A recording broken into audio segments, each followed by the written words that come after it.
Ba ba ba. And I'm recording locally on my end. Ba, ba, ba. Should I be recording on my end? Bop, bop, bop. No, you don't need to. Okay, cool.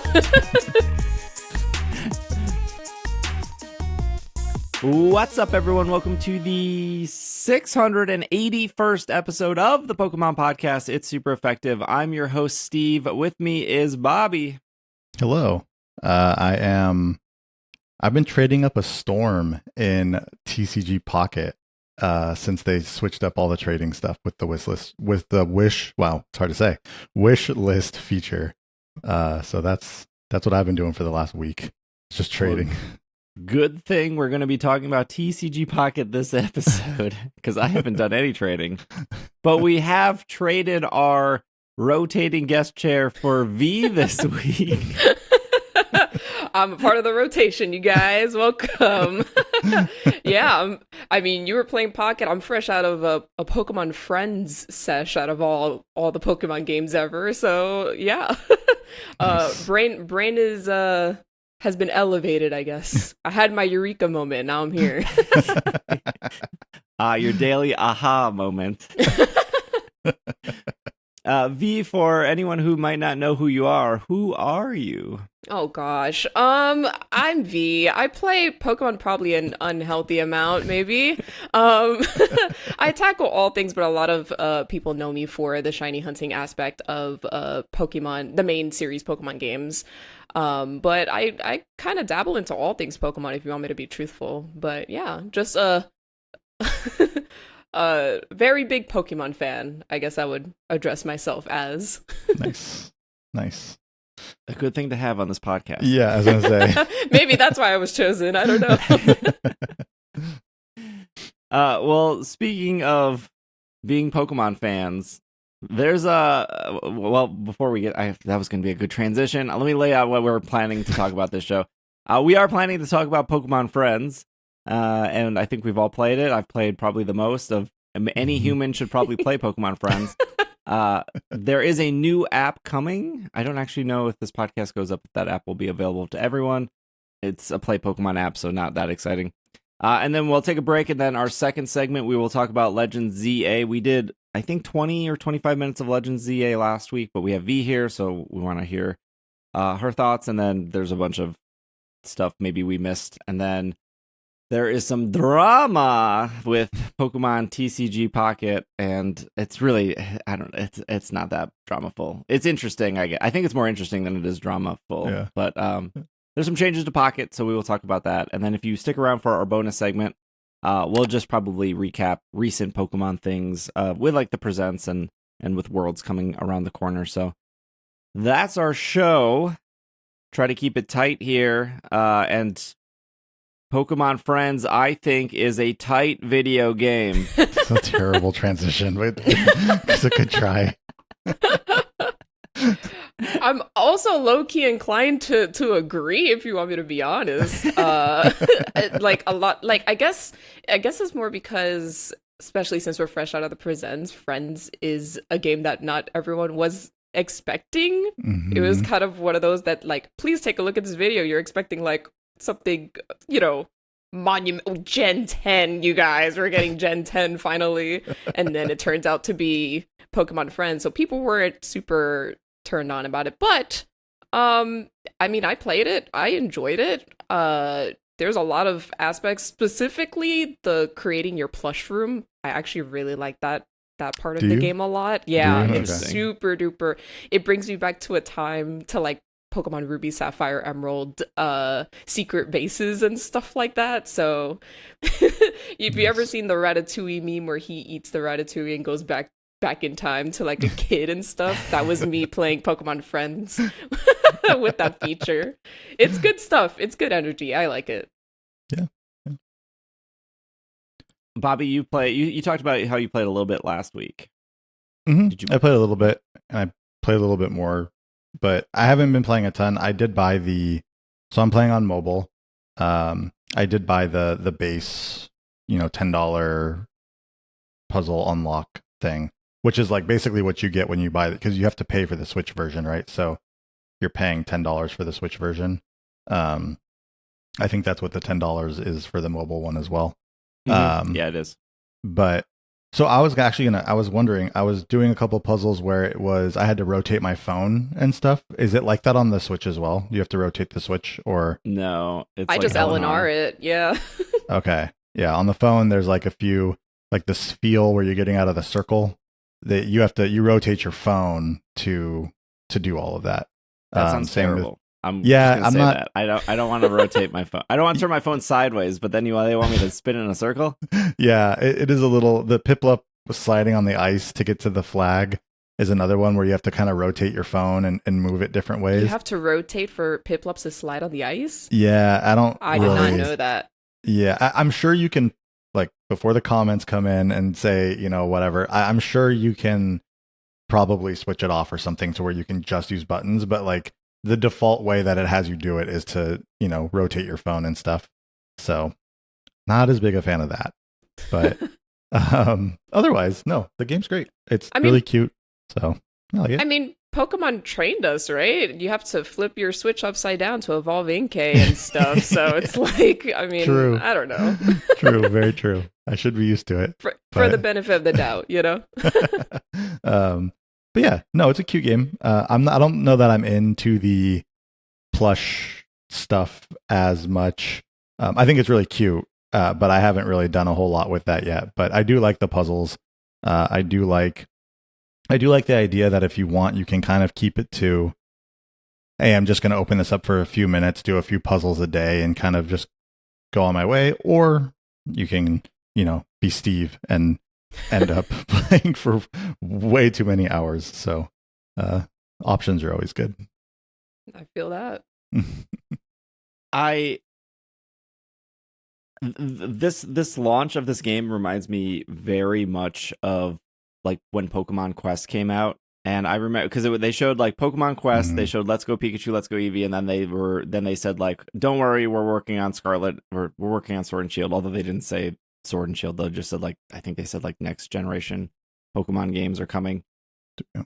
And I remember I was like live streaming it, and everyone in my like Twitch chat was like, oh, Minecraft ripoff, this looks bad, like we don't want this. And then what happened with Pokemon Quest is it ended up being free to play or free to start, however you want to say that.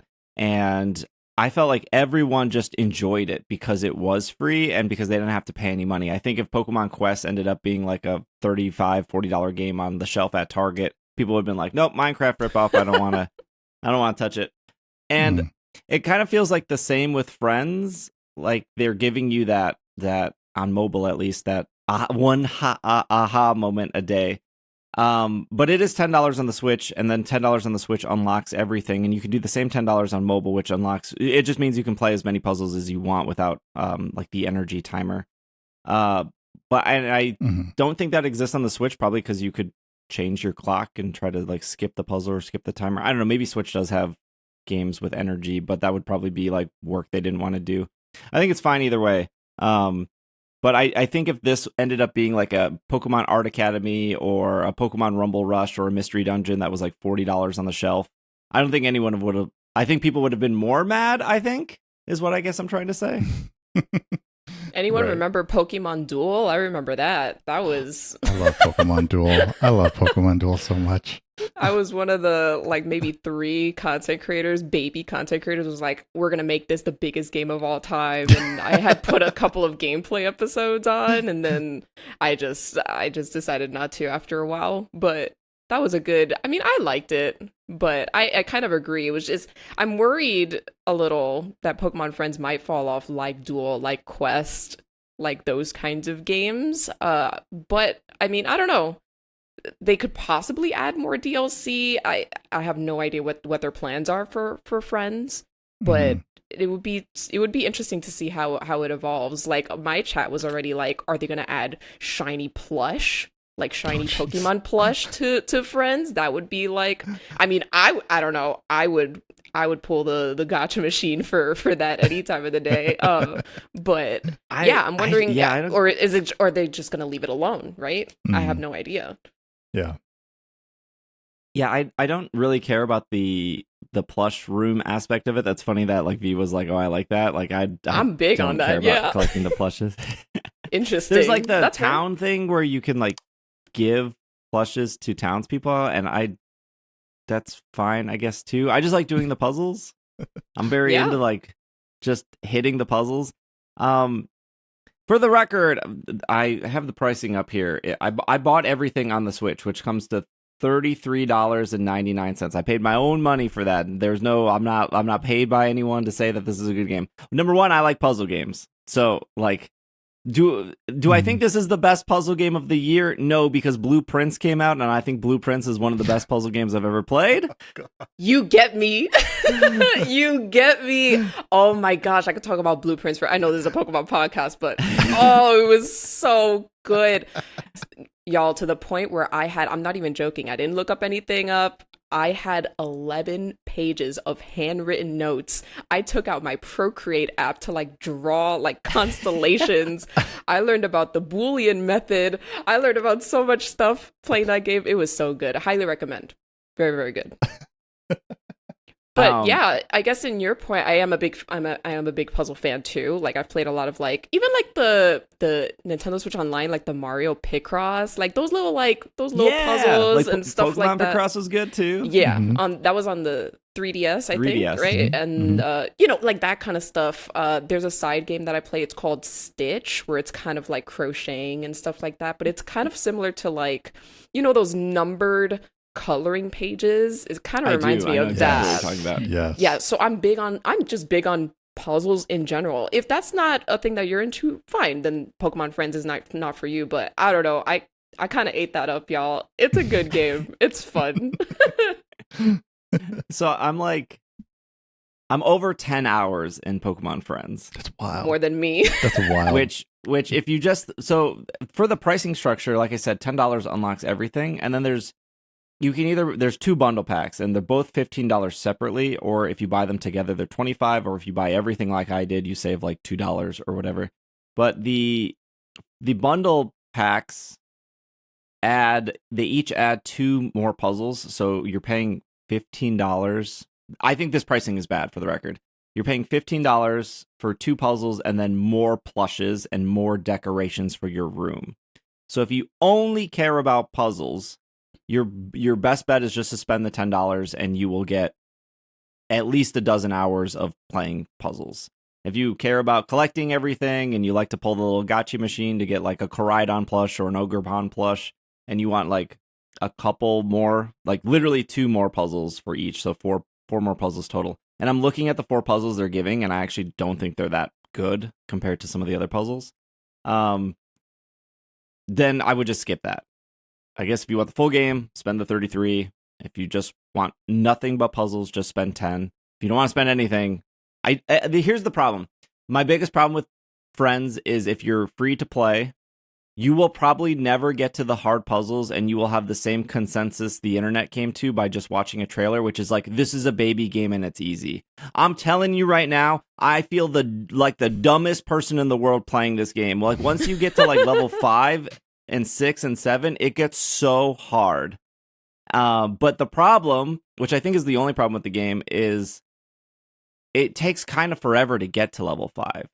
Because you have to, not only do you have to like complete the puzzle, you have to complete it quick enough for it to upgrade you to the next level. And the game will actually, if you just like completely blank out on a puzzle, and you don't do good at all, it will actually downgrade you. It will you're not good enough to be a 5th grader now. We're moving you back to the 4th grade. Like you will get downgraded. So the puzzle difficulty goes up to 9, and I would say like 1 through 4, your brain can kind of be off for all of those puzzles, and you can get it done pretty quickly. And then I started failing or like feeling more dumb when I got to 5. But like I don't know how else you would do that. Like even in Blue Prince, when you're doing like the dart puzzle for the first time, like for the first like 30 dart puzzles, I was like, when does this get harder? This is like, yeah, it's just busy work. And then when you hit your first dart puzzle and it gets hard, you're like, oh my gosh, I feel like, what are they asking for? I feel so dumb. It's kind of the same way. You just have to. That's like how all puzzle games are. But like it is a little frustrating to see people be like, oh, this is just a mobile game for babies. Like, No, it gets legitimately hard. Yeah, a lot of people tend to look at things at face level though, or face value. You know, they just see a trailer and it's like, if you're not interested, you just move on, right? There's other games to play, and like that's just how it is.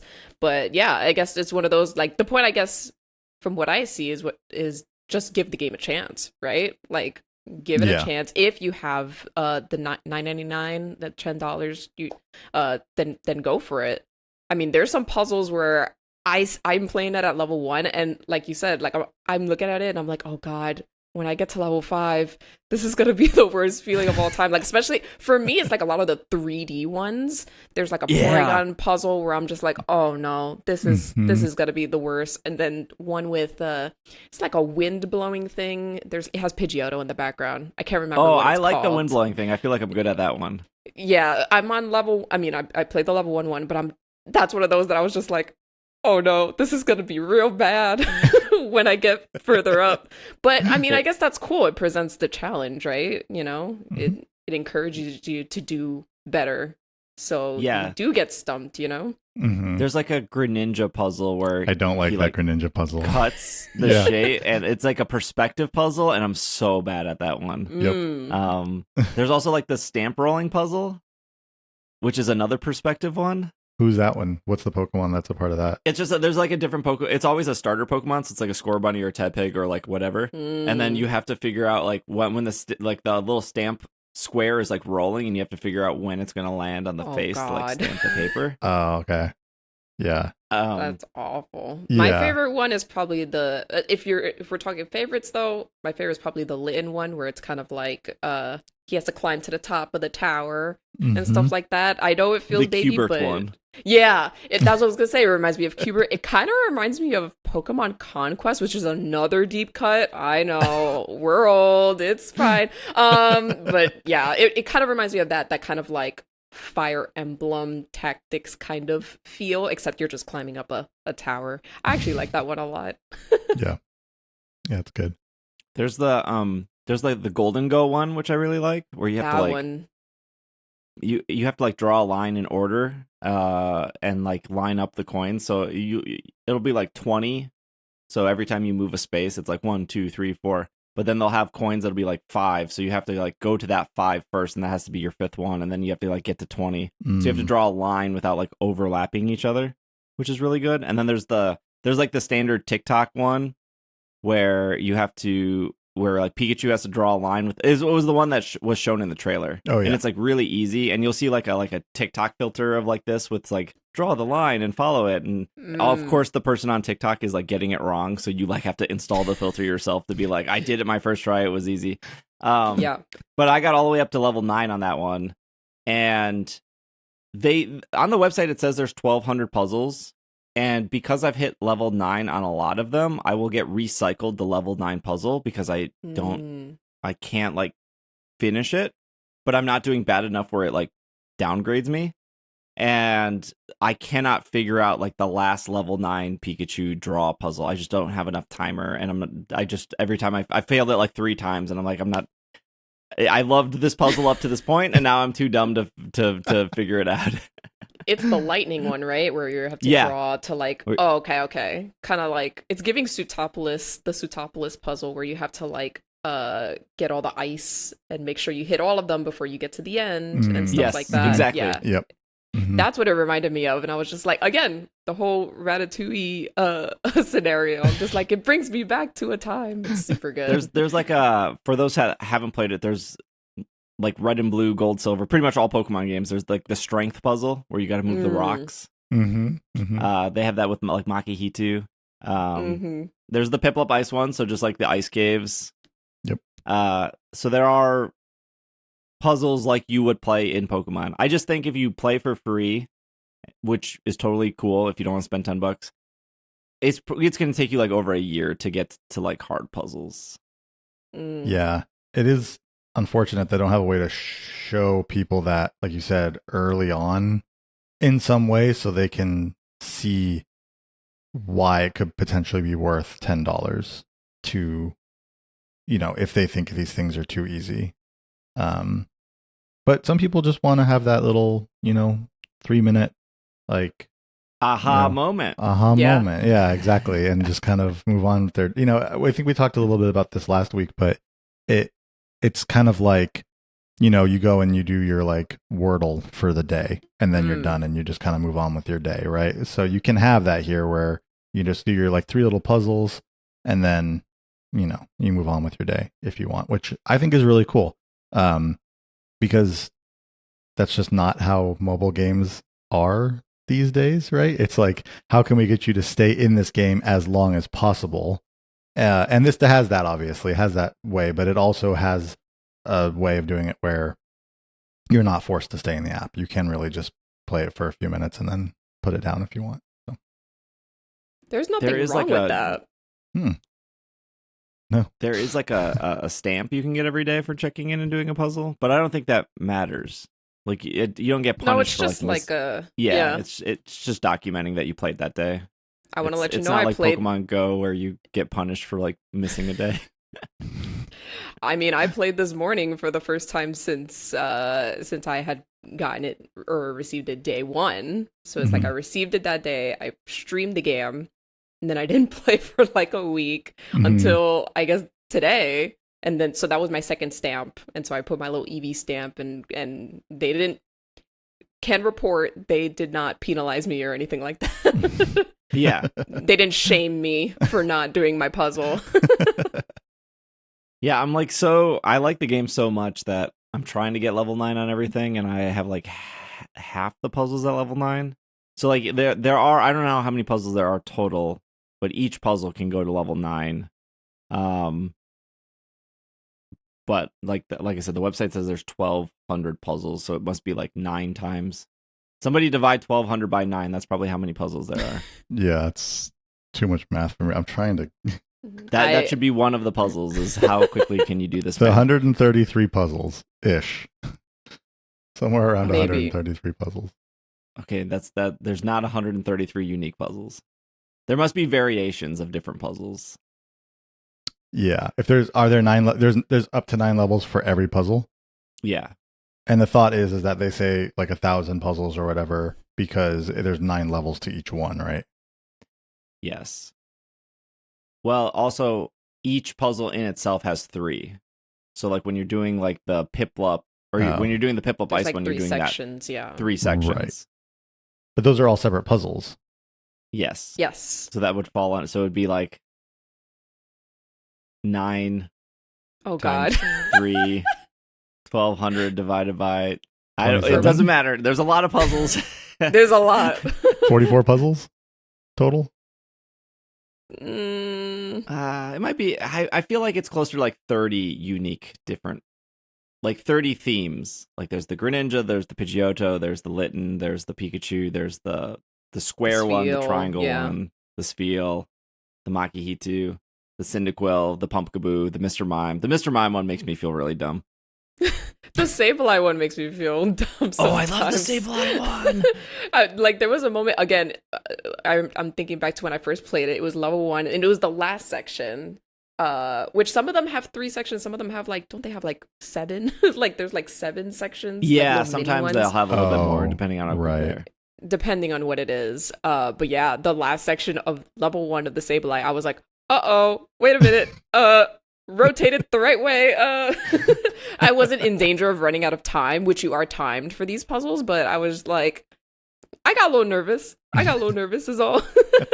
Yeah. I think time is like the biggest factor when you get to like past level 5 is like you can do like I always just run out of time. It's like I'm solving them. They're not hard enough where like I'm hitting a wall. I'm solving them, but then I'm taking a little bit too long to solve them, and then I'm out of time. Mm-hmm. Yep. That's exciting for me. Is it game of the year? No, of course not. Is it better than Blueprints? No, it's not better than Blueprints. But if you like puzzle games, I do think it's worth $10. If you don't like puzzle games, I don't think this game is going to convince you. Like if you're just not a puzzle person, I don't think this is going to do it for you. Mm-hmm. But I don't think it's like this mobile baby game shovelware that First Impressions gave out. I think it's at least scratching my puzzle itch personally. Yeah, they should have. Like they can't go back and do this now, obviously, but that trailer should have showed like one or two really hard ones. Like they did kind of allude to the fact that they get harder, right? At the end of the trailer, it was like the person was going through it no problem, and then they got to one, I think it was the Litten one actually. They got to a puzzle that was harder, and they were like, "Uh-oh, like what? It got harder." But that was only like the last like 3 seconds of the whole trailer. Like they really should have popped in there with a little like, this is how hard it can get. Here's like one or two examples just to quiet the crowd of like, oh, this is the easiest game ever, But, it is what it is. I think anybody would have fun if they like puzzles and they buy this game. Yeah. I mean, like Steve said, it's definitely scratching my itch as someone who put, I'm not even joking, I think maybe 20 hours into Mario Picross for the Game Boy on Nintendo Switch Online. And I was like, well, now what do? I did everything. I think this game, for me, it came at the right time. So I was like, okay, finally I have like something, again, and it's not something that I play all day. Like how you were saying, you could just boot it up for like 5 minutes and that's the end of it. And that's kind of what people need sometimes. It is my Wordle. I'll admit it. It is my Wordle. Speaking of apps, this is real short. Play Pokemon Access brings a new event app to your phone. This is off Pokemon.com. The Play Pokemon program brings trainers of all skill levels together at their local Play Pokemon stores, where battles are fought, friendships are forged, prizes are won. Their words, not mine. And most importantly, fun is had by all. Launching on August 4th in North America and the rest of South America, the Play Pokemon app will make it easier for trainers to stay connected. Whether you're a player, professor, parent, or Play Pokemon Access will put you on the path of discovering new events in your area, plus providing tools to help trainers start their Play Pokemon journey. I don't know how this would be any different than the website, but besides the fact that it would just be more accessible, especially for like maybe a parent or somebody who doesn't know that there is a Play Pokemon website where you can type in your zip code and find things in your area. Yeah. And I'm assuming it's going to track your profile with your like player points and your wins and your tournament records, and it's saying that you can check into in-tournament stores, you can view upcoming events, you can review your championship points, you can look back on previous in-store tournaments you've attended, you can track your favorite stores and their events. I'm assuming that's just Pokemon events. I don't think the local store can upload their like Friday Night Magic. Yeah, I'm guessing no. I'm guessing they're not going to allow that. You can search for your favorite cards and you can view card translations. That's and cool. then you can collect virtual badges for completing missions such as attending in-store events. Wait a second. So this is like, you can favorite cards as well. That's interesting. I wonder if that's like for TCG people who are like, I need a Tapu Lele for my deck. Yeah. And so I don't remember. This is the one I'm favoriting, which is like, not that Tapu Lele, this Tapu Lele. I don't know. I picked Tapu Lele out of all Pokemon. Yeah, you love the Tapu Lele. This is cool. It released in Europe, or at least parts of Europe, a couple weeks ago, because I saw some people in the Slack saying that they were showing off that they had the app and stuff. I think this will be really good because I know the thing that I talk a lot about is where to find pre-release tournaments when new sets come out. And it's always like, hey, go to the event locator. But it's, it's like, go to this website, but then go to the event locator part of the website and then go here, put your location and do all of this. I think this just makes it way easier, right? You have the app, just open it. You're already going to be sharing your location, most likely. There you go. You can just see if there are any events around you.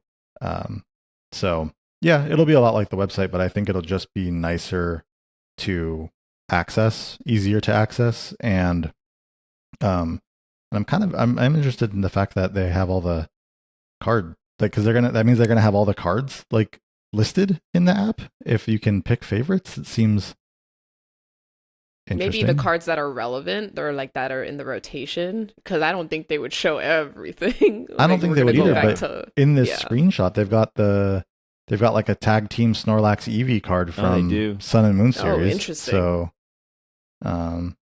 I don't know. That's interesting. It just makes me think of like all the apps where you know, all the like card collecting apps that you download where, you know, you can then like pick what you have or what you want and all that. Like, oh, that's cool. Oh, you're talking like the rare candy, the collector, the Yeah, like I mean, there's obviously like these wouldn't have like prices for cards and things like that within this Play Pokemon app, but I just think of like, you know, I have used one of those apps and I have like a kind of like a favorites list, right? Or like these are the cards that I'm looking for, and I just have them in the app so that whenever I go to like a store or something, if I see them, I can look at my app to see like, okay, I need that. And this At the same time, seems I to be mean, the same. people just like, I mean, I just use the Notes app. Like, if I'm at a, for example, like a Pokemon event, a convention, or anything like that, I'm just like, I'm looking for this, I don't know, this Fuecoco card number 5 out of whatever in this set, you know, like, you know, I put the name and I put the number and then I put the set where it came from, and that's usually all that they need. So I guess they are maybe incentivizing more competitive people to like use this app instead of like other means. But I guess for me, it's like I would just use the Notes app. Like I know what I'm looking for. I don't know. Yeah. Maybe I'm not a competitor at the same time. Yeah. Yeah, I mean, maybe a parent would feel more safe to have their kid have like this app to document which cards they want. I kind of think of like those TikToks where like these like kids are not even kids, it's also like adults, where they'll be like, I don't know what I want, but it's like a very common thing with like kids to be like, I don't know, I like Lucario, right? But if you were to like save like 6 different cards and you go up to like a vendor or you go up to somebody to trade and you're like, these are the 6 I'm looking for, and that makes it way easier instead of just, I don't know, I'm looking for Dedenne. It's set number 119 out of 170. I don't remember. Was that like Surging Sparks or something? Yeah. There's like probably value there, but also, I don't know, maybe it's really clunky. Maybe no one will use it. I don't know. Yeah, I wonder if this will be an improvement to like, for example, like VG or TCG competitors compared to like, I know they had to go to like a website to like look at the bracket and like that could like, is that what this app does, right? Is it better versus like the other system? I have no idea. Or is How it far not does relevant? it go back as Right. well? Yeah. That's like, true. will I see that I top cutted Fort Wayne regionals from like 2013? Can I go that far back? Yeah. That's true. It's true. Yeah. Who knows? I mean, they're showing past events from years ago. In the screenshot, they have a World Championships from back to 2023. So, who knows? It's cool though. That's cool. It visually looks like a good app. I'm curious to see from the perspective of an actual, like, you know, I'm a competitive player. I go to tournaments like every week and stuff, you know, like I go to locals, you know, all the time. I'm curious to see from that perspective. Is this app even relevant? Is it helpful? Is it great? You know? So that would be cool to see. Okay. Let's take our first break. When we come back, we'll be talking about Z-A. Some would say there wasn't a lot shown in that trailer. I maybe would agree with them. I don't know. I there was enough for me, I think, shown in that trailer. So we'll get Bobby's thoughts again. We'll get V's thoughts. We will be right back. This podcast is brought to you by Hims. Close your eyes and imagine what you would look like 6 months from now. Unless you're driving, don't close your eyes then. How's your hair look? The same? Now picture what your hair would have looked like if you started using Hims. If you're not driving and your eyes are closed, you're probably picturing the same as before, but with much thicker and fuller hair. Hims makes treating hair loss simple with doctor-trusted opinions and clinically proven ingredients like finasteride and minoxidil and those other words I can't say that can regrow hair in as little as 3 to 6 months. This process is simple and 100% online. There are no uncomfortable doctor visits, or heck, you don't even have to leave your house. That's pretty easy. No insurance is needed, and one low price covers everything from treatments to ongoing care. Start your free online visit today at hims.com/PKMNcast. That's HIMS.com/PKMNcast for your personalized hair loss treatment options. hims.com/PKMNcast. And we are back from our break. Legends Z-A launching on October 16th on Nintendo Switch and Nintendo Switch 2. Gosh, I can't even remember what we talked about last week or what we did skip over a lot, but that we had a 2-hour show last week. Let's just start with V. V, are you excited for this? Wait, hold on. Yeah. Oh, did you love Legends Arceus? Initially, no. I will be honest. Initially, I was not a but it's because they drilled into us. Okay, they drilled into us turn-based combat, and now we're just walking around all willy-nilly. I was hesitant on the change of Legends Arceus, but after a couple of years, right? It's like I've grown to be like, okay. My biggest dislike is the lack of Pokemon, if that makes sense. Like, there's only so many Bidoof I can encounter, like, in my life, Like, there's only so many. So it's one of those, I wish there was, like, a little bit more variety. However, if we were to talk, like, story, what was going on lore-wise, oh, that was awesome. I need more of that, especially the post-game and everything that happened, all the events there. I loved it. So I'm very curious as to how they're going to tackle lore-related things in Legends Z-A. I'm very, very, I'm anticipating great things, essentially. So being a little turned off by Legends Arceus and then slowly loving it, you don't have any worries for then ZA? In terms of gameplay, I am a little it seems a lot more fluid than Legends Arceus. Just like the immediate, like, you send a Pokemon out, you're in battle already. You're here. But I'm wondering, is it like basically how difficult is it going to get? If the post-game boss for Legends Arceus was difficult for me. There are people who can argue, I beat it first try. It was the easiest thing of all time, but it was difficult for me. It took me like 4 tries to take out the post-game final boss. So I'm like, is this new combat system, like where you're controlling your Pokemon moving around and stuff like that, how complicated does it get? Is the NPCs that we're fighting, are they going to be difficult? Are they going to be like really hard towards the end? Or is it just simply like, is it going to feel like monotonous? Right? There's a lot of unknowns, right? Unless we feel the game for ourselves, there's only so much that a trailer can show us of the gameplay. I am excited about it, but I want to grab a controller and like try it for myself when October hits. So yeah. Basically anticipating very good things. I'm hoping that the gameplay is fluid and nice and good stuff happens to the story and stuff. For sure. Here's what I wanted to bring up. I swear initially they talked about how you would like, maybe I'm wrong. Maybe I dreamed this, but you guys can maybe correct me. Didn't they talk about like you would be expanding or building Lumio City at a certain point? It is you're not expanding it. It's like during the like rebuilding of the city, or like it's like they're upgrading the city or something like that is happening in the story. And because one of my favorite parts of Legends Arceus, which I don't think is talked about enough, is like the actual Jubilife city does get bigger as you continue playing, and then you can like give people Pokemon, and then those Pokemon will stand by those people, and like the photo place upgrades, and then the farm adds on, and the farm gets bigger, and then shops start appearing. Like, I guess if you don't spend a lot of time in the city, or you only played through the game once, you probably forgot that Jubilife looks very different when you start the game to 20 hours in, and then at a certain point it stops changing because you've done all the upgrades.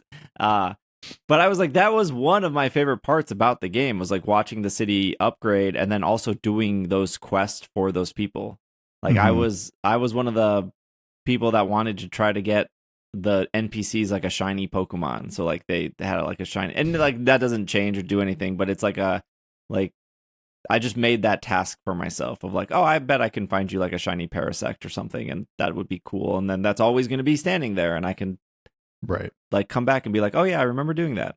Yeah, I wonder what they're gonna do in terms of like the expanding. What I would assume, again, I have no idea. They could they could blow me out of the water with this one, but if I were to guess, I would say as your rank goes up, because you're going from Z to A, then things get more accessible to you. Maybe more places will open up because your rank whatever R or something like that, like whatever, you know, and now this area is available to you, or you get access to more items because you're this rank, more TMs, etc., more side quest content, etc., etc. I feel like if you're rank Z, you're just getting bare bones, only potions, only Pokeballs, only only area 1 forever until you rank up in when it hits nighttime in the game. That's just from what I assume.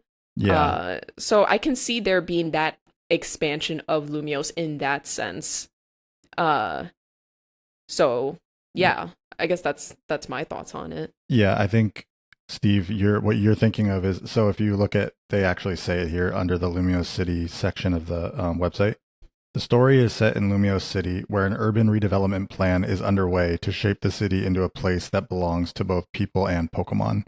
So I think to V's point, I could see where, because it's undergoing this redevelopment, I could see where like a lot of the city isn't accessible yet. And then as you rank up or something unlocks portions, right? So it's like, as far as the story goes, it'd be like, oh, this portion of the city is now has been developed, right? Now you can, access this portion of the city, and it'll, probably unlock in some way like that, I think. And yeah, probably like ranking up seems like the way that they're at least showing it off, it kind of seems like obviously ranking up is important. I'm assuming part of it is getting from, you got to get all the way to A. And so it would make sense, like as you hit a certain letter or something, then, section 2, section 3 of the city open up. My big question is, can you rank down? You know how we were talking about Pokemon Friends earlier, how they can lower you a level. If you're in rank B and you're so close to hitting rank A, do you go down to C because you lost a battle against Jimmy in Area 6? Like, do you know what I mean? I can't stand Jimmy. I wonder if it's that kind of difficulty, or is it just like our standard Pokemon game where it's kind of like, oh shucks, you'll get them next time. You're still in rank B though, I don't know. I wonder what they're gonna do with that. Very curious. Yeah. I think also this trailer made me so going back to Legends Arceus, I think a lot of people really liked that game because of the catching and just like filling out the Pokedex. I could see why you wouldn't like it. Like if you liked battles and you don't really like catching 40 Bidoof to check off a Pokedex page, I could see that going one way or another, right? There's lots of Pokemon fans that don't really care for the battling aspect, and then there's lots of Pokemon fans that really like the collecting aspect. It's no secret that Legends Arceus was not good at the battling aspect. There was no trainers in the overworld, well, except for like the 3 the what are they called? What are they? The people. The sister? The ones of the sisters, yeah. Yeah. And they just, this is the same battle every time. No, it's not Misfortune. Yeah, the Misfortune sisters, right? How did I get that out of my brain? I have no idea. That sounds familiar. That sounds really familiar. Like, wasn't one of them Pearl or something? You got those 3 sisters, you got Volo, and then a couple of the like trial leaders you battle, and that's pretty much like all the battles in the entire. You battle Volo like the most, right? Yeah. Like you battle him from like Togepi to Togekiss or whatever at a certain point. Mm-hmm.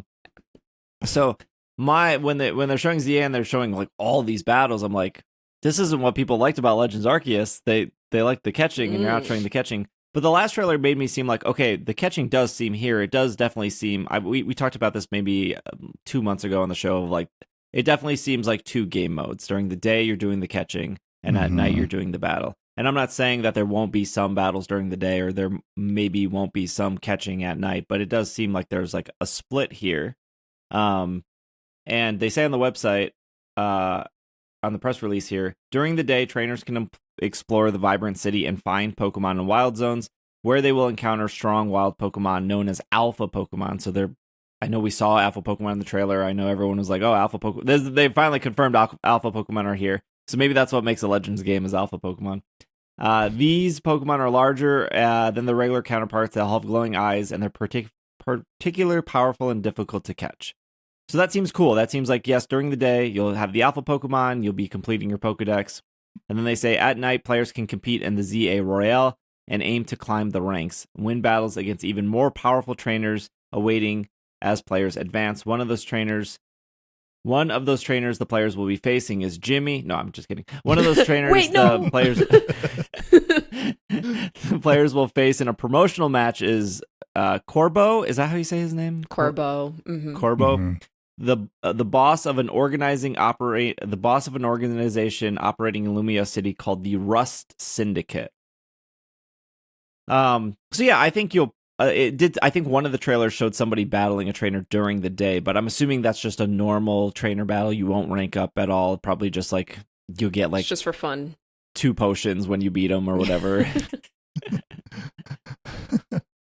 Yeah, and it honestly, the Corbeau battles, it reminds me of, I mean, it's probably a really bad comparison, but it reminds me of like the Team Star bosses, where it's like as you level up and whatever, you're going to fight stronger like Team Star bosses. So it's not just going to be Corbeau. There's going to be other Syndicate members, surely. As we rank up, there's going to be other quote unquote gym leaders, because you can't get away from the gym leaders. You just can't. So that's what that reminds me of. I'm curious to see the other characters and how they relate, or if they don't relate at all, if they're just out to get you at night. Yeah. So I know the answer to this, but V, who are you picking for your starter? I'm a Tepig girl. I'm picking Tepig. I'm a big fan of Chikorita and Totodile, but it's one of those I gotta stick with the fire starter. I have to. I've been fire trainer for life, unfortunately, and I cannot pivot at this point. It's been 25 plus years. I can't pivot. So, but yeah, usually when it comes to, I know this is a mainline Pokemon game, but I have visited Kalos before. So my big plan, high key, is to try to use Pokemon I haven't really used before. I'm not going to use the same old guys, you know? So you're putting Binnacle on the team. All right. Well, maybe. Listen, there's a lot of people in my chat that have actually been like, hey, V, when are you going to do it? But like one of them is Furfrou. Like I feel like they've been hyping up Furfrou a lot, but I've never used it in battle. I just never used it in X and Y in general. So I would love to and I did this with Legends Arceus. I used Pokemon I didn't really use before. I used Unknown. That was in my final team. Whoa. It was an Unknown. Turns out Hidden Power is actually really good. And I use like random stuff, like random things like Carnivine and, that kind of stuff. Versus like if I play a brand new generation of Pokemon, then I'm only going to use like the new stuff. I want to use the new Pokemon that come out. Yeah. But if it's like, if I'm revisiting a region, I'm going to be like, okay, let's try some older Pokemon, but it's like, it's a new experience for me. So then it feels like a new Pokemon game, if that makes sense. If I just use Mega Lucario like 6 times in my life, like it just feels kind of like, I don't know. It makes it feel fresh in my eyes, which is very cool. Yeah. So Tepig, Furfrou, for sure, is going to be on my team. And then I just go off of vibes as I play the game.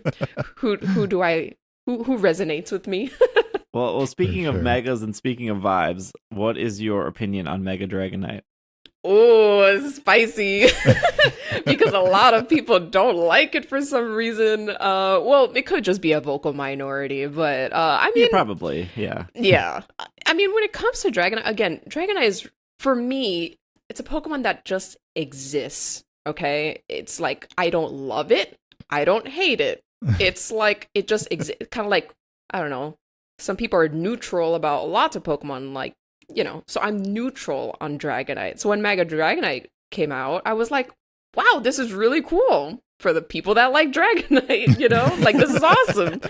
So I'm usually, I share the good vibes with like the people who are big fans of it. I'm just neutral on Dragonite, so I don't love it and I don't hate it, which is kind of like, I feel like that's just an unknown on the internet. No, V, you have to either love it or you hate it. There's no in between, I'm just kind of like whatever about it. It looks cool.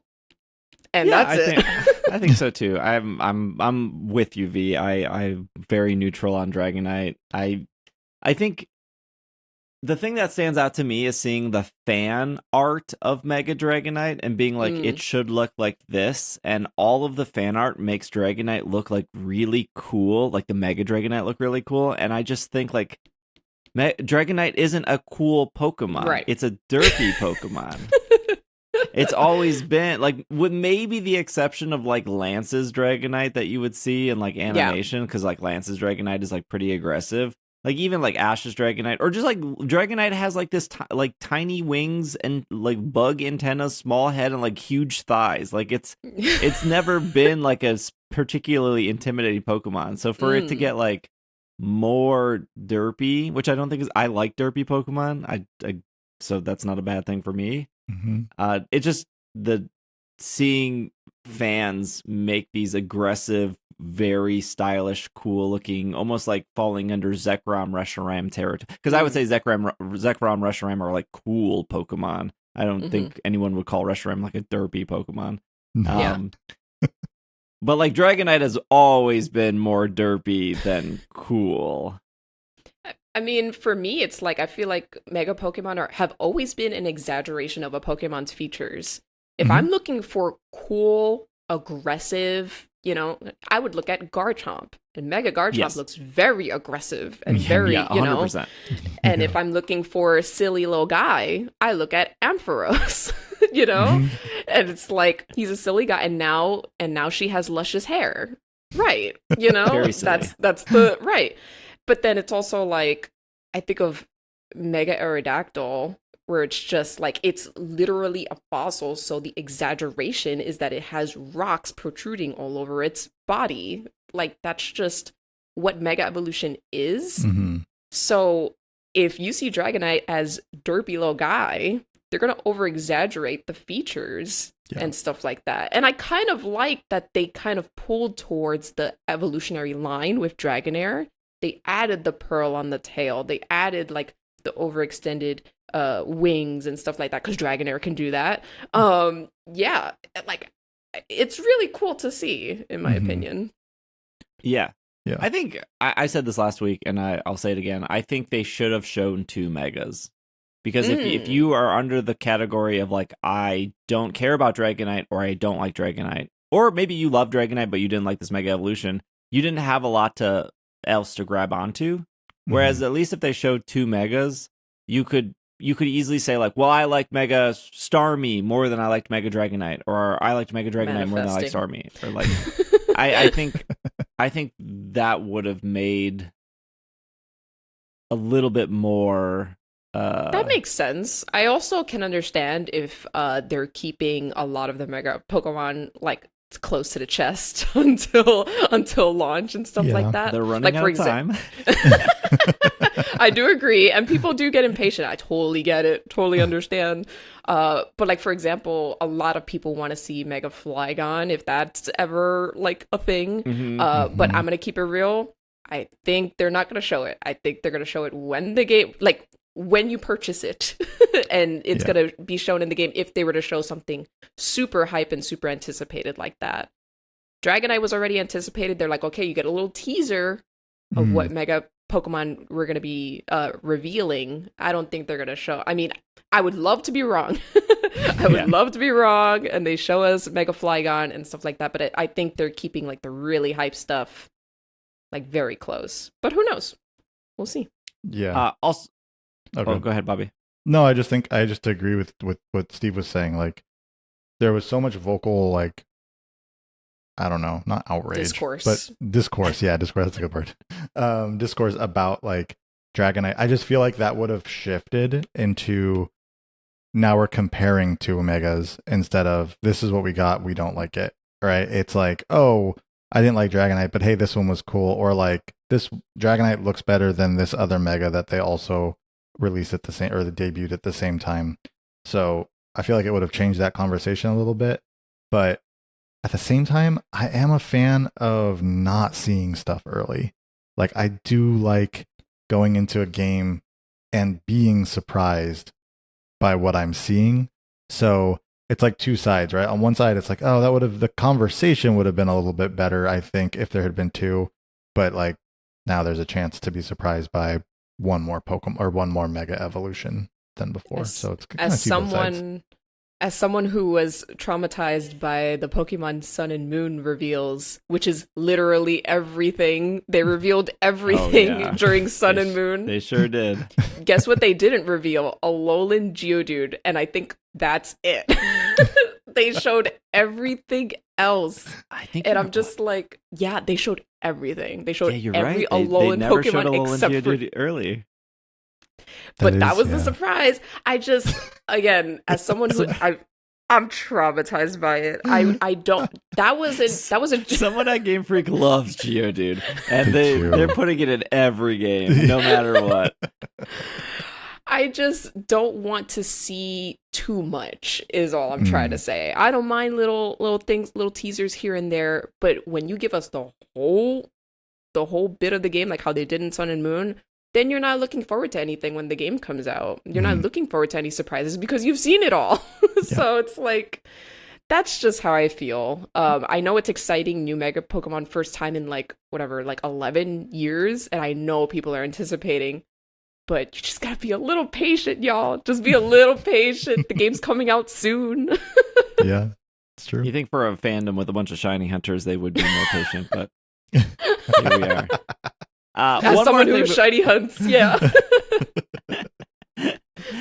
There's I don't want to go over. We'll see how long this takes. Another thing from the press release, it says Emma is a detective who asks players to track down missing Pokemon, locate missing items, and occasionally take part in Pokemon battles.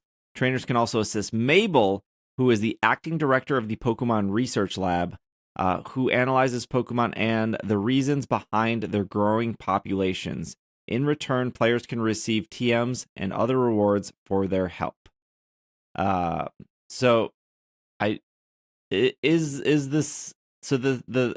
like the TMs are going to be coming from Mabel from the Pokemon Research Lab, and then Emma is going to get you, or maybe TMs are coming from both Emma and Mabel.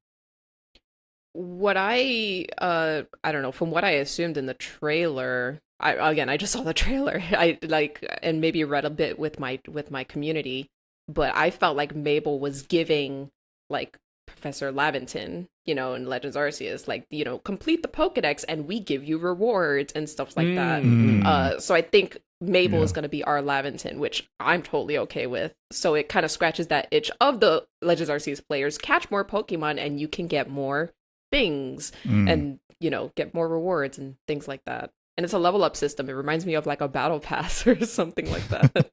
Yeah. With no monetary stuff. Yeah, right. What would you compare Emma to? Because we did have a bunch of side quests. I think she's like I was gonna say, I think she's like our side quest general. She's like, there's all these problems, go find them, versus like, I think we just get it in a notebook, I think, in Legends Arceus. I forgot how it worked, that it was just like, here's all these problems going, or no, you just talk to the villagers, I think that's all you did. Yeah, some of the villagers would give you side quests. Some of the villagers would give you the side quests. And then there was also like finding other people's stuff throughout Hisui as well. That just came from like a menu. Yeah. With a list. Yeah. I think Emma's going to be like our side quest like hub, as well as an NPC that probably helps us with whatever's going on with the rogue mega evolution, all that craziness that's going on, and all the lore related things. And she's like, wow, this is really weird. We need your help. And we're like, we got it. You got it, coach. Send me in against a mega Tyranitar. And then Mabel was one of the people who worked under Lysander. So now that Very insane. So like also questions of like, where's Sycamore? Where's Lysander? Where's like, are we getting a free Ralts? Because that's supposed to represent like Diantha's Ralts. Probably. Is that why Yeah, maybe we're getting the Ralts? Mm-hmm. Because didn't we get like Steven Stone's Beldum or something at one point as like a distribution? What was that? Omega Ruby Alpha Sapphire? I think we also got a Torchic for Mega Blaziken. I think that was also a distribution that they did. I think just giving us a Mega Gardevoir right off the bat is just so broken. I'm like, okay, guys, just breeze through the game. Mega Gardevoir is so strong. Oh my gosh. Yeah. I'm personally not going to use it. I will receive it, but I'm not going to use it.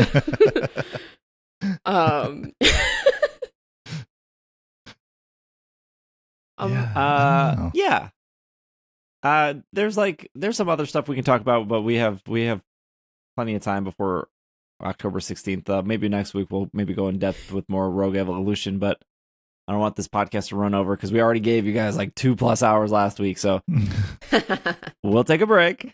TCG Pocket had a bunch of updates, including a very funny piece of two very funny cards that don't have card art currently. As of recording the show, still do not have card art. So we'll talk about the updates, we'll talk about the new set, we'll talk about the missing card art. We will be right back. This podcast is brought to you by Mint Mobile. Things are expensive. Have you been to the grocery store recently? Maybe you can't save money on eggs, but you can save money by switching to a premium wireless plan that starts at $15 a month, Mint Mobile. All these plans come with high-speed data or data, however you say it, and unlimited talk and text delivered on the nation's largest 5G network. You can use your own phone you're currently listening to this podcast on with any Mint Mobile plan and bring your phone number along. You can listen to this podcast. You can play Pokemon Go. You can play some Pikmin Blue, maybe some Monster Hunter now.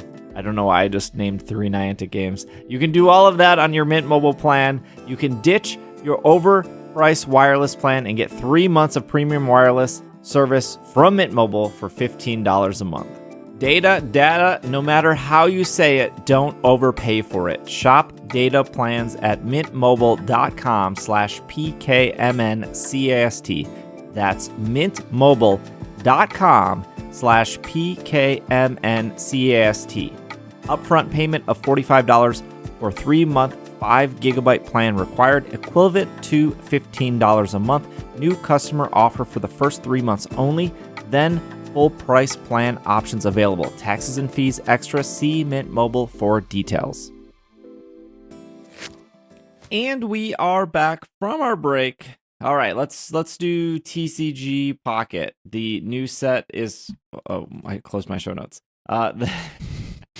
The new set is called Wisdom of Wisdom of Sea and Sky, which this oddly was not shown in the Pokemon Presents. Even though we already got a recreation of why that happened last week with the intern running down the hallway and not making it in time for the person pushed the button.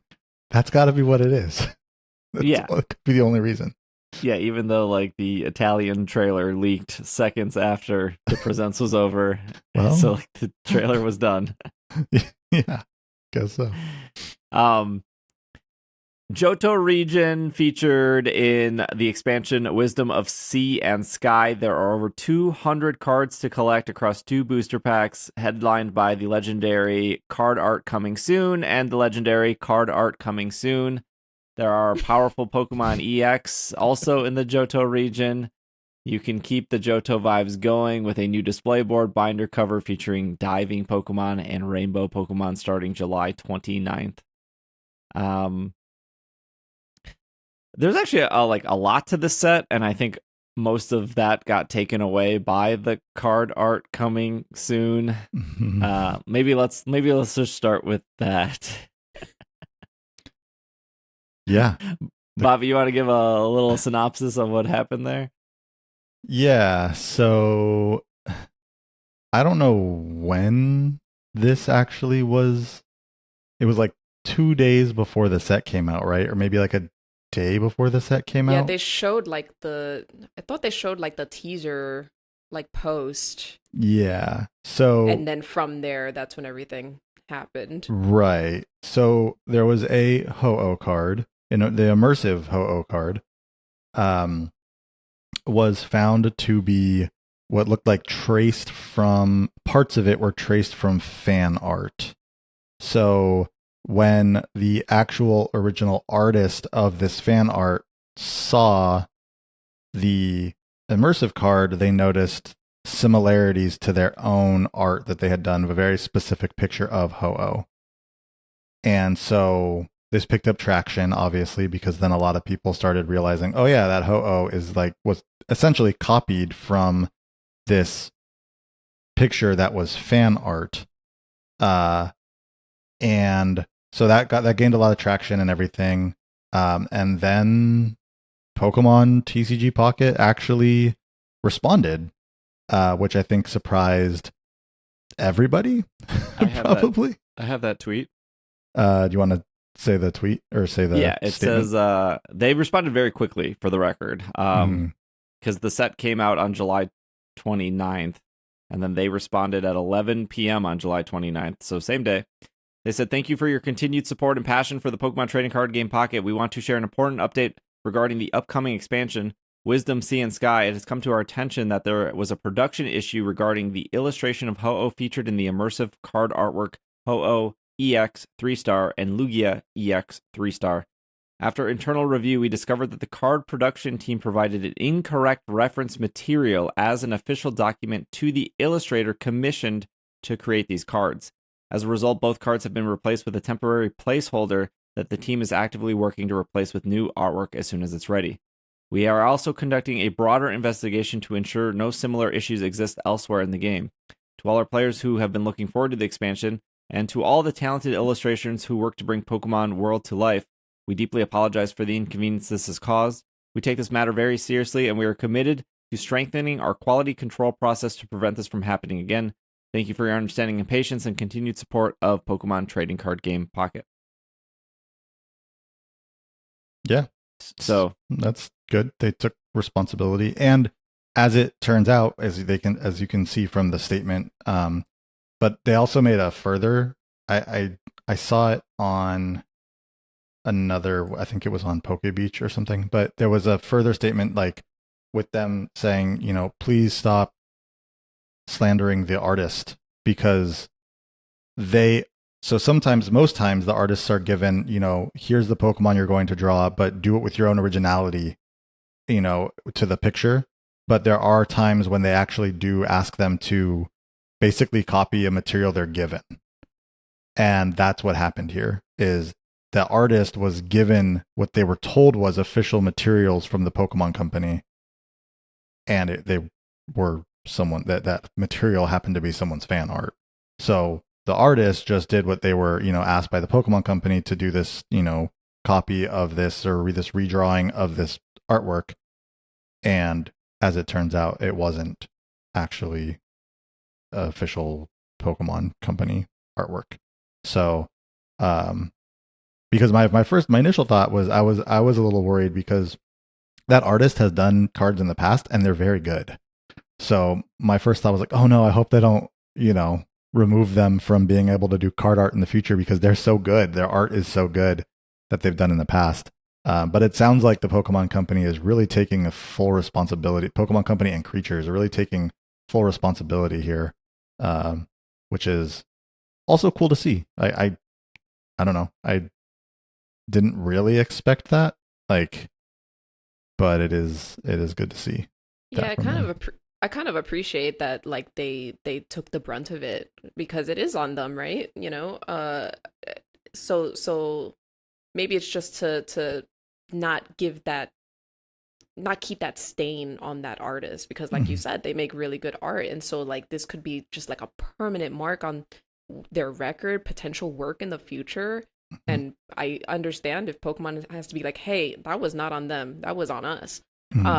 So I'm kind of that was kind of like going above and beyond, in my opinion, to like help that artist out.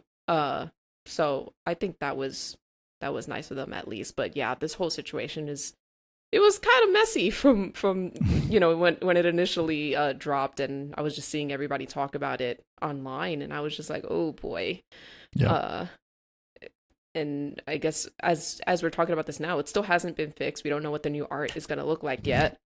I am curious because since they dropped it immediately, I wonder what's the turnaround time. Is this going to be rush work? Not saying that it's going to be bad, but it's like, how long does an immersive art take to create? It's not like stuff, it's just right?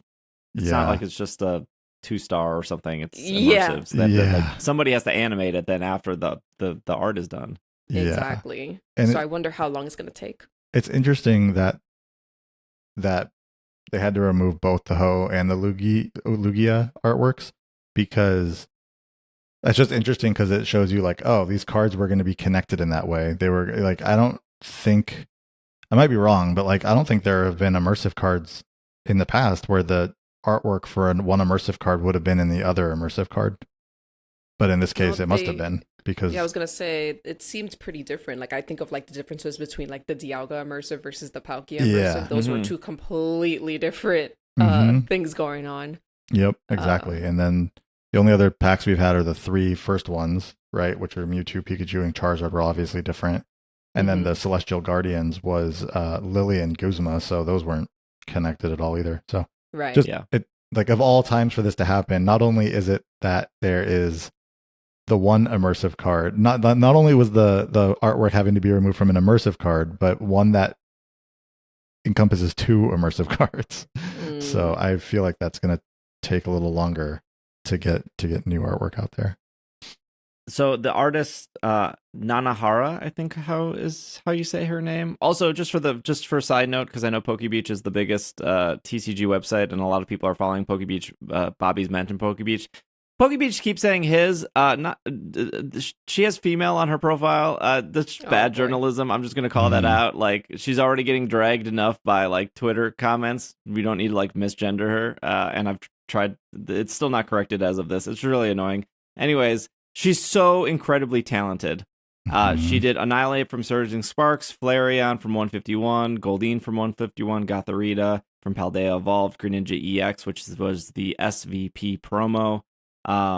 She had the Hisuian Zoroark V-Star from Lost Origin, Yveltal from Shrouded Fable. So she does seem to be a relatively new artist compared to some of the artists that have been around for a long time. She's also done like a bunch of One Piece artwork and a bunch of Magic the Gathering artwork.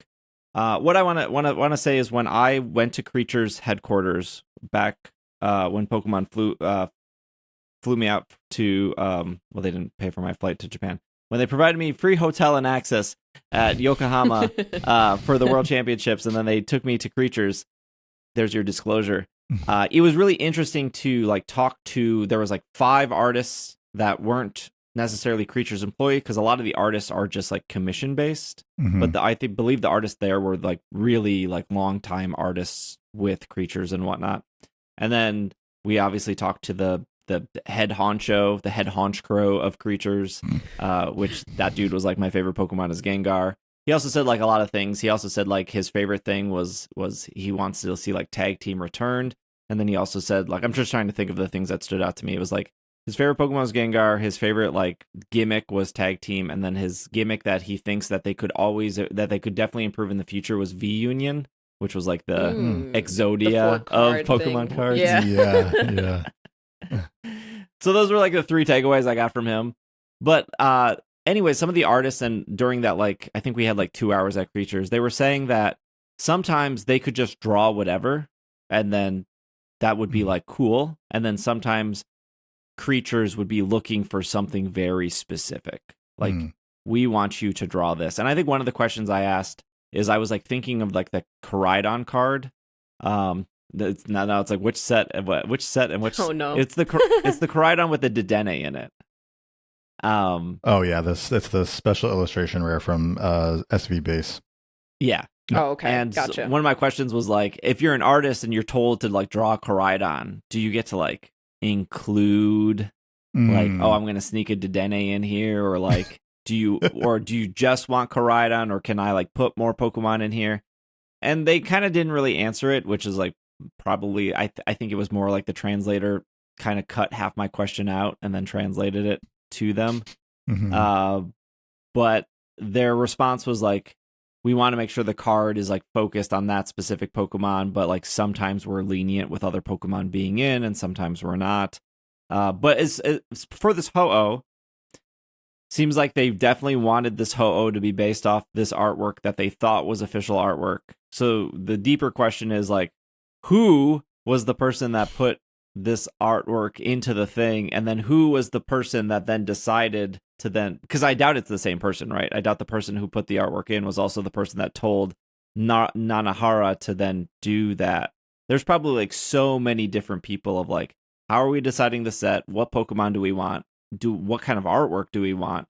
On top of like it being immersive of like, how is this going to animate? Like, when is this going to come out? Like, I would assume immersive cards take more than 30 days to make. I know we get a set every 30 days, but like, they probably I'm assuming they have way immersive. In advance. Yeah, I'm assuming they have immersive cards like ready for the rest of the year. Like, I don't think they don't know what's coming in December. They probably have a game plan of like, these are the sets, these are the Pokemon. They're probably working with hundreds of different artists, because some artists might be getting stuff ready for August, some might be getting ready for September.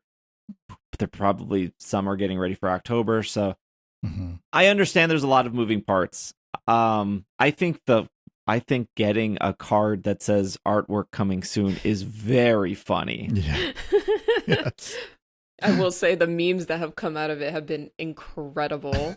There's one that's been circulating a lot from the first episode of the Pokemon anime, and Ash and Pikachu are looking up in the sky, and it's not Ho-Oh, it's new art coming soon. Yes. Oh, that's so good. That's so all the memes that have come out of it has been very lighthearted. Like, I appreciate that people try to make something funny out of it, but yeah. It's I will say probably the funniest cards we've ever seen. I have pulled at least the Ho-Oh one, so I was glad to have at least one of those in the collection. But it's a bummer for sure. I mean, again, I'm glad Pokemon Company took the responsibility and didn't just like throw the artist under the bus or anything like that, or ignore it and just pretend like it's not a copy of something else. But it kind of reminds me of when the Pokemon TCG had that illustration contest last year, and like the AI artwork got through. It just it reminds me of it in the sense of like how many levels there are to who is allowing this stuff to go through, right?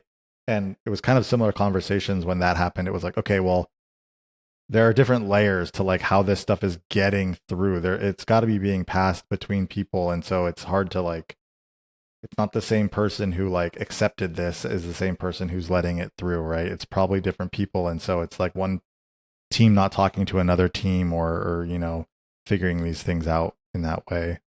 I'm also wondering how that works, right? Because it's, I can only imagine there's probably thousands of artwork that was distributed during that contest, right? Probably. And however many people are looking at the artwork, is it just like a quick glance and like approve and like that's it in the first round? Yeah. Hey, you get it. I love that meme. But you know what I mean, right? It's like, I wonder how that, because it was the first round, I think, that they made it through, and then people were like, whoa, like this, how did this get through and whatever. They probably had to, I don't know, right? I don't know the inner workings of creatures, whoever was on it and stuff. But I'm wondering if it was just like a quick slideshow, and it's just like, and if enough people approve, then it gets moved up to the next round. And that's what I wonder about this art as well, is like, how did this art come into being,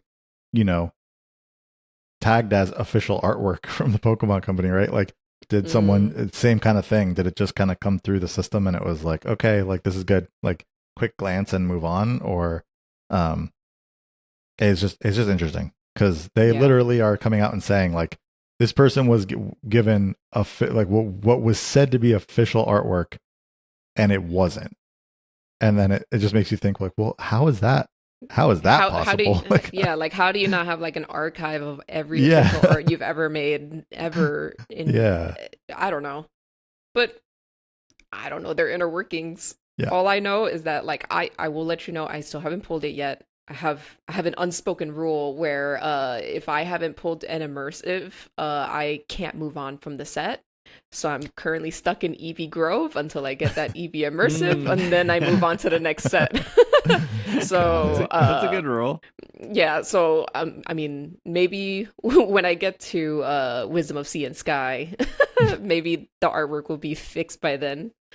Yep. Maybe. I'm curious to see the new art. I mean, hopefully it goes out with without a hitch. Hopefully it looks incredible and stuff. Obviously, it seems that they've learned very much from their mistake. They were able to answer very quickly. So, they want to do right by the people from what I've seen from the response and stuff. Yeah, I think going from like getting ahead of it, being like, we messed up. Don't blame the artist. Please stop harassing the artist. Yeah. Like that seemed all really good. I do want to bring this up real quick because this did get brought up and I'm not a lawyer. This is off Pokemon.com/legal. It says distribution in any form and any channels now known or in the future of derivative works based on copyrighted property, trademarks, service marks, trade names, or other proprietary property, aka fan art, of the Pokemon Company International and its affiliates, licensors, Pokemon, constitutes a royalty-free, non-exclusive, irreversible, transferable, sub-licensable there's so much legal words, worldwide license from fan arts creators to Pokemon to use, transmit, copy, modify, and display fan art for any purpose. No further consideration or compensation of any kind will be given for any fan art. Fan art creators give up any claims that the use of fan art violates any of their rights, including moral rights, privacy rights, proprietary rights of publicity rights, rights to credit material or ideals, or any other right, including the right to approve the way such material is used. In no uncertain terms does Pokemon use fan art constitute a grant to a fan creator to use Pokemon intellectual property or fan art beyond personal, non-commercial home use. That's just pretty much Pokemon owns your fan art. That's what it comes down to. And thank you for summarizing that, because that was a lot of words. It's a lot of words, yes, and I'm sure their words are picked very carefully in the sense of like, yes. So why this relates to the Ho-Oh thing is they literally could have said, like, we owned the fan art anyways. What does it matter that we traced it? Like, you can't do anything about it. We don't owe you money. You can't sue us. You drew our Ho-Oh, and now we're redrawing the Ho-Oh you drew. Oh, they could have done that. I don't think that's a good look. Even they say in here, like, morally, we can do whatever we want with fan art. Yeah. I don't think that's a good look. I think they handled it the best way they could, and I think they probably could have fumbled this even more. There's a lot of big companies recently fumbling a lot of stuff. I'm looking at you, WWE.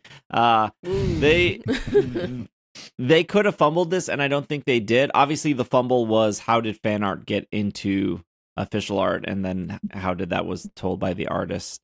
I don't even think like. Even if they were like, well, we'll just compensate the artists, I still think that's kind of a bad look too. And I think that sets a precedent of, well, we're just going to trace fan art. I think, hey, we're apologizing. That was our bad. We're going to redo this whole thing. I don't know how they could have done it better. And maybe they find this fan artist and maybe they bring them on as like, hey, we would love you to do a card and then we will compensate you for that card. I think that would be really cool, but yeah, I guess I think Harry Potter has very similar legal information with like fan art and stuff. Like this is not like Pokemon being very like we're controlling a fan art. I think a lot of companies have this, maybe even Disney too. I'm sure Disney has it as well. I'm sure Disney is like, we own every single Mickey in the entire world. And definitely Remy. V, that moment you had that flashback to Ratatouille, Disney owns that memory of yours. No, my Pokemon Friends, it all circles back. I wonder if it's more just, I mean, I don't know. Again, I'm not a lawyer either. I'm just spitballing here. But I wonder if they do say that stuff just to cover themselves in case something like this happens again. I'm sure they're going to keep commissioning all these amazing artists that they have, right? They're going to keep doing it. But in case their official artwork is accidentally fan art, then they had this legal statement where it's like, oops, kind of situation. I wonder if that's the case. Well, I think what it protects them from is, I'm sure there is a lot of art that is official art or that is done by artists that looks very similar to fan art, and it protects them from people just like wildly suing them left and right say, this is my art, that's my art, and having to solve all of these court cases of people suing them to say this is their. Now, I know a lot of people probably wouldn't go and try to sue a giant company because they're going to lose with one individual probably going to lose against a giant corporation. But it just keeps that from being an issue, right? Like anytime there is art that is similar to someone's art, it keeps that issue from arising. So someone could say something, but it's like, well, at the end of the day, even if it were copied, I have no legal standing here. So even if it's closed, then it's like not even something worth pursuing. But I do think it's interesting. One thing is like, it's one thing to say, hey, we can take your art and do whatever we want with it. It's another thing to say, hey, this is this specific artist's work when it's not. Right? That's like two different things. And so I think that they had to be able to get ahead of, well, it looks like we're saying this artist's work, but it's actually redrawn from a piece of fan art. I feel like that's what they needed to get ahead of, more so than like just saying, well, we can take all the fan art we want and do what we want with it. Yeah. So, hot take. This is why I think we'll never get a new Eevee evolution. There's just so much Eevee fan art of like Steel or Dragon or like, and I don't think they want to go down that rabbit hole of somebody being like, Pokemon copied my Steel Eevee from 7 years ago. Oh gosh. Which I wonder if I mean, this goes back to like the Mega Dragonite talk we were talking about earlier, right? It's like Mega Dragonite sucks because this artwork that I saw 9 years ago looks so much better. And if there's an inevitable Mega Flygon, I don't know if it's actually happening, but if it does, it can only be bad because someone saw fan art again from 9 years ago. This Mega Flygon's better. To be fair, because we all think Mega Starmie is coming, I have not really seen Mega Starmie ever fan art. So maybe that was like a safe play for them. It's like no one's drawing Mega Starmie fan art. Yeah, so this is the safe play here. Yeah, exactly. Unless they magically come up with a new typing and then they make a new evolution off of that new typing. Yeah, that's true. That's there true. You go. That's the only way they can cover. That's the only way they did it themselves. last time. That's right. Like based on Eevee Grove and Prismatic Evolutions, I think they're very content with the amount of Eevees they have currently. Yeah, that would be annoying to release all these things and then in the same year be like, oh, remember how you had all the evolutions? We had just released a new one. There's like all this and we stole it from another artist. No. There's all this merge too with all the year of Eevee stuff and whatever. And can you imagine like next year, 30th anniversary, here's a new evolution. Yeah. Remember that playmat you got? Inaccurate now because you're missing an evolution? Oh, no. Exactly. We just got a couple minutes left, Bobby. Do you think the trading is better than the tokens? We talked about last week. Maybe we don't know what the cost is going to be. Now we know the cost of shine dust to trade. You said you did a bunch of trades. What's the summary? How are you feeling about trading? I think trading is honestly like I don't know if it's the change to the shine dust or if it's just that they now have this wish list feature.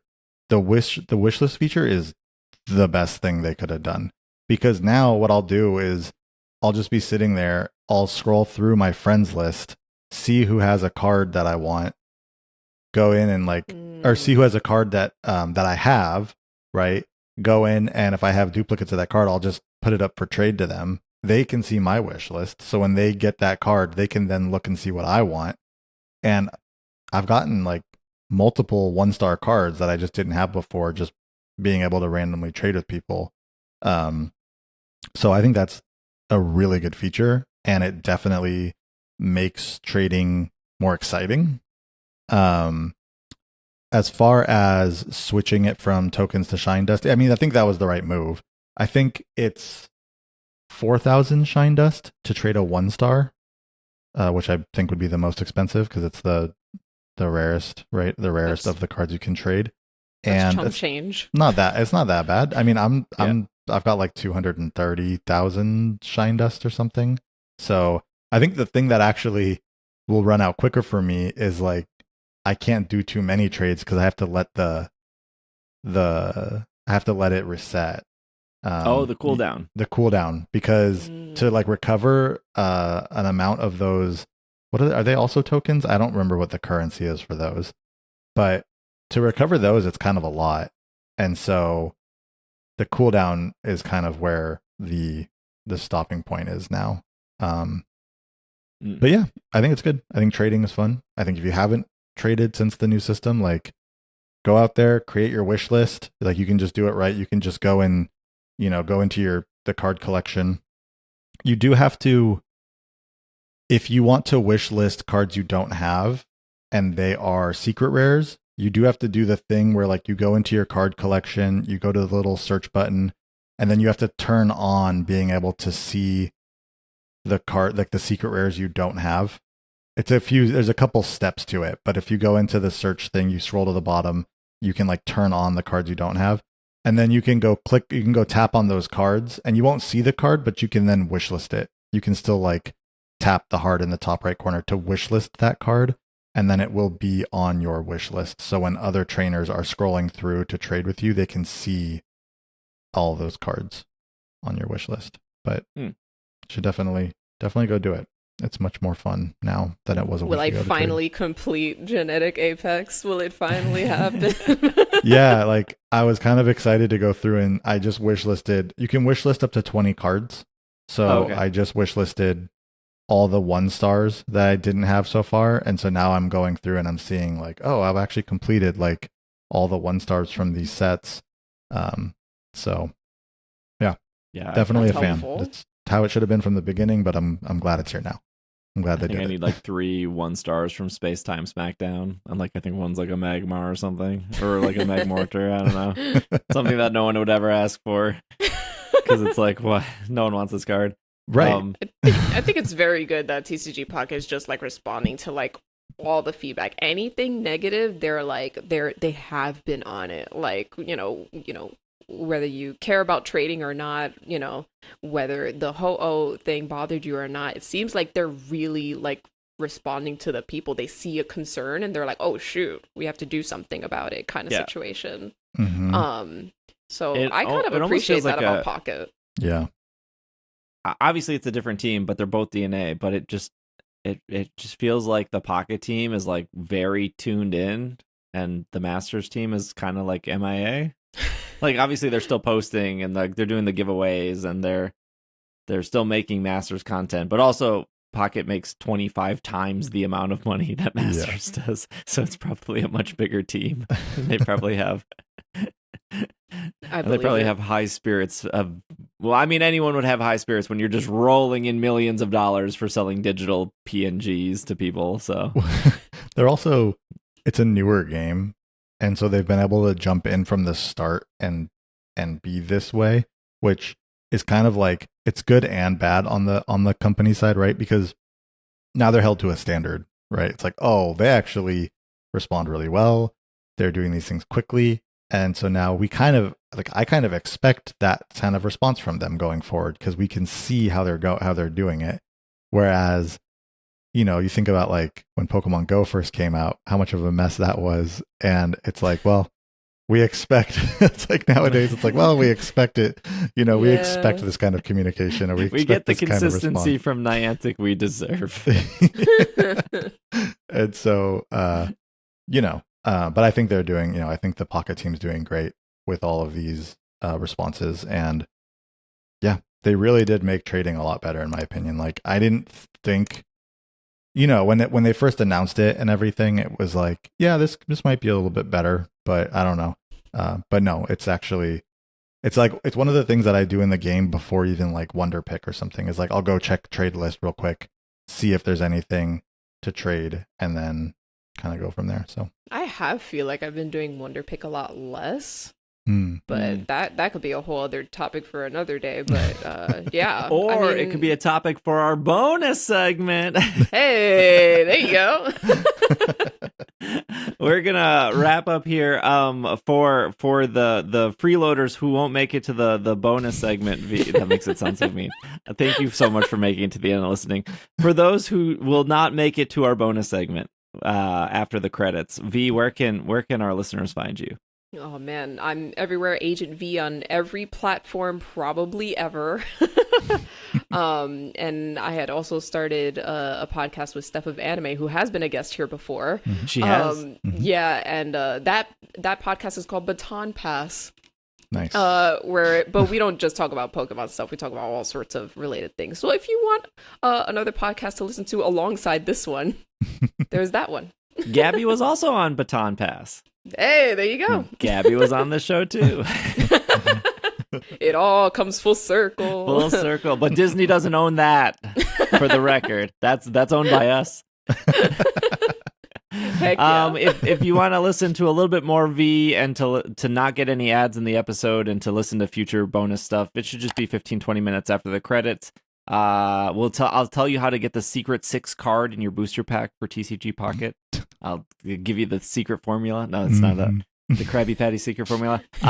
If you are on the premium feed, just stick around after the credits. It'll kick in. If you're not on the premium feed, you can go over to patreon.com/PKMNcast. Or if you're using the Apple Podcast app, you can do the premium thing inside Apple Podcast, the specific app. But thank you for listening. Thank you, V. Thank you, Bobby. We will see you all next week. This has been another episode of the Pokemon Podcast, and we are super effective. It's an 8.3% chance that you'll get the 6th card. I actually didn't know that. Pack. Yeah, and that's what you're paying the $5 for. Thank you. And it actually really annoys me that they have these 6 card packs now, because